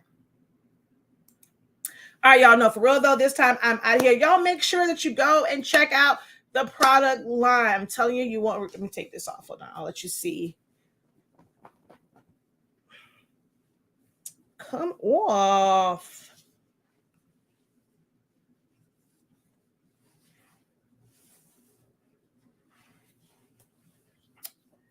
Like the colors. I mean, it doesn't hurt to try it. We have sample packs on the website.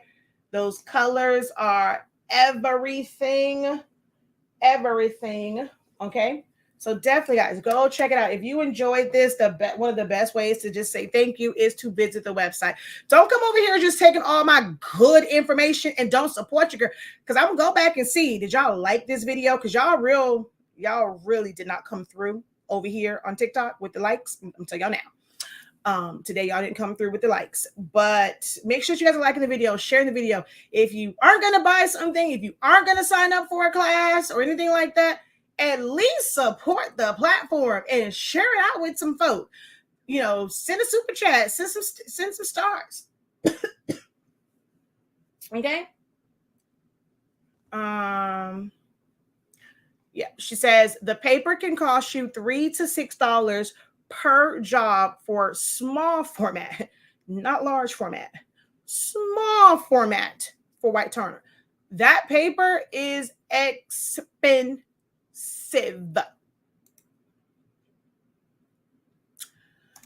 How do we tell if the chips for pigment ink cartridges are working? You have to tell me which ones you're talking about, because the printer doesn't know what ink is in there. As I always say, you can have Kool-Aid in it, you can have Hennessy in it. It doesn't know what liquid is in there. If it is the newer one and you see an X and it says cartridge not recognized, it's time to change the chip. If it's the 252s, once it kind of goes down, you can always reset it. But the minute it says X, you don't have to change the chip, but you're just going to have to take it out, put it back in, or use like the chip resetter if taking it out and putting it back in doesn't work. But if it's the newer ones, the 812s, the moment you see an X, you have no choice but to change the chip, because that means it's not working anymore. And just make sure that you don't do the firmware update on that one. Now, this is the first time where doing the firmware update will affect your ability to use your printer with third-party cartridges. It has stopped it, which I don't understand why they did that, because they can be sued like they were last time.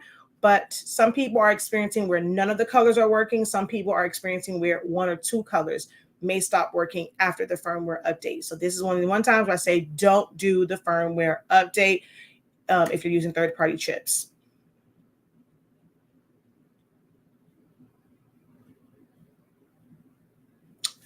How it holds up on shirts, the same way vinyl does. It is vinyl. That's it. Like, it's vinyl. So if you've ever done a heat transfer vinyl shirt, and if you had it for years and years and years, if you ever use Caesar product, because I use Caesar's Color Print Easy, if you've ever used that kind of tells you how long it's going to last. It doesn't wash out. It's not meant to wash out. I have what's that shirt? Jet Pro 3G with my pigment ink printer. That ink is not designed to wash out. It's water resistant. So it looks just as good today as it did 3 years ago. Same thing is going to happen when it comes to white toner. It is not meant to wash out. It is meant to, be stuck on that vinyl. The only issue you may have is you did not sit correctly. For it to lift up, it doesn't necessarily like crack, like overly crack and things like that. Unless you're going to sit there and you're going to do a whole bow and arrow situation. Most washing machines now don't aggressively agitate clothes. So you don't have to really worry about that. Your shirt will probably break down from constantly being washed before the print mess up, which is why some people they'll have an older shirt and they'll cut the print out of shirts, whether it's screen print, vinyl, or whatever. Most times your shirt breaks down before the vinyl does. Where are y'all coming from? And Tim, you've been on here for a long time. Why are you just not asking this question? You heard me say I was about to close out. What would you charge if someone asked you to print 11x17 image for sublimation? You might not, but had close person to me. Well, we offer prints. So I can't say I might not. We offer prints. Now, for us, it's a little bit different because, hey, we own the paper line.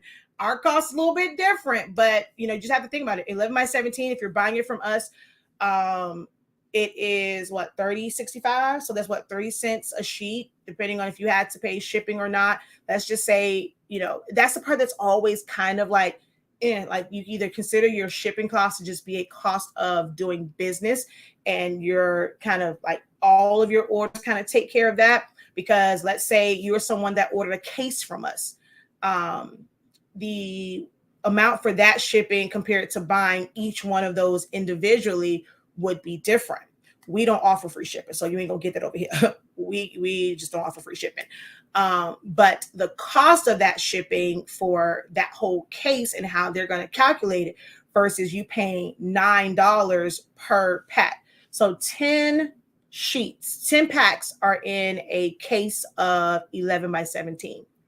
If you were to buy them individually, and it's going to cost you on average, because we do only priority mail, $9 to $10 times 10, that's a lot. Where if you brought a case, your shipping may only be like $30, $40. So that's a big difference in cost. but the sheets themselves, $30.65. So even if you say like 31 cents, now you have to decide. I mean, do you want to just double that because you're not doing any work? You're not designing it. It's just, loading it up. Did they send it to you sized perfectly and everything? And all you have to do is print it out. So you may decide that you just want to do 2 times the amount or 3 times the amount. So you might, you have to think about your overhead and things like that. So our 11 by 17 prints are, I want to say $250. I think. I want to say they're $250. Yeah. See, somebody else says $6, but you're paying higher for the paper than we are. So you can't necessarily go off of our cost for that because the paper and the ink belong to us. So it's costing us not so much, and we don't have to worry about shipping and things like that. But like you said, someone charges $6 for it. I don't think I've ever seen it that high for a print. I think I've seen like $3 or $4 somewhere in there, but there might be some people who are charging $6 for an 11 by 17 print. Whatever the original one was with it, just don't ever do it. I don't remember what the number is. Just don't do it. Whatever it came with is what you should stick with. Can I install 2? Yes, you can. You can have as many printers as you want. We have on each computer in here, because it's connected to the Wi-Fi, we have 1, 2, 3, 4, 5, 6, 7, 8 printers. So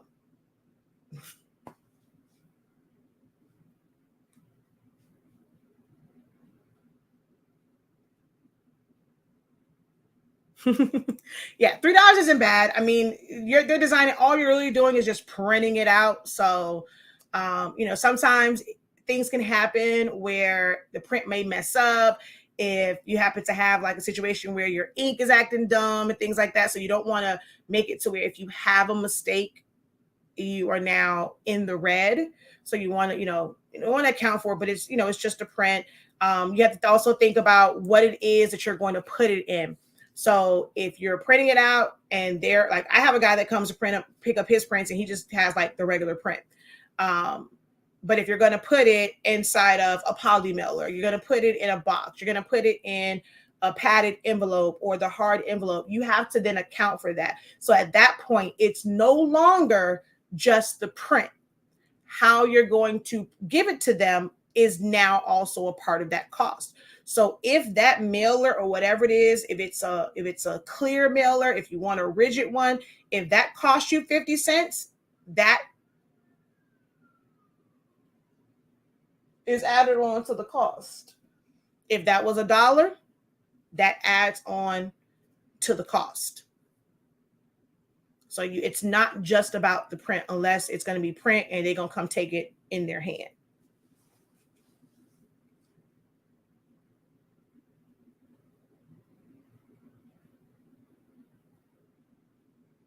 They didn't like the price of $3. Well, then they can go pay a couple $100 and go get them a Sublimation printer then.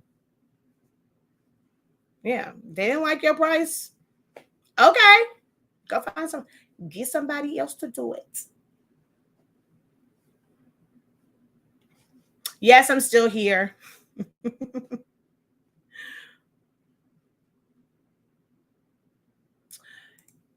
You are very welcome, and thank you for that compliment. All right, for real though, I'm out of here. Sign up for this. I will be back on tomorrow. Probably won't be a general Q&A. It's going to be to strictly talk about the camp. Although I might, because I don't think we're going to pick them up early from camp today. Well, shoot, I actually went very late today. I'm trying to get in some evening live session, so I might be live tonight. Maybe. No guarantees. Yeah, I am on a little bit longer today. Like, yeah. After a month off, it's hard to kind of pull away. But they actually was asking some good questions over on Facebook. TikTok, not so much, and y'all still tripping with the likes. But over here on Facebook and YouTube, the questions were questioning. So until next time, guys, have a great one. Continue to unlock your creativity and be incredible. Peace.